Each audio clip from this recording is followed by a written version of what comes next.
This exhibition, From the Factory to the World, Photography in the Warhol Community, is designed to offer visitors a new perspective on a very familiar artist.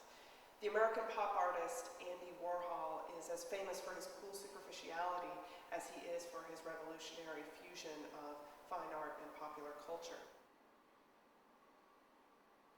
By contrast, this exhibition focuses on the dynamic social community of the factory, a studio space that was also a hotbed of art production, rock and roll, sex, drugs, movie making, and general revelry.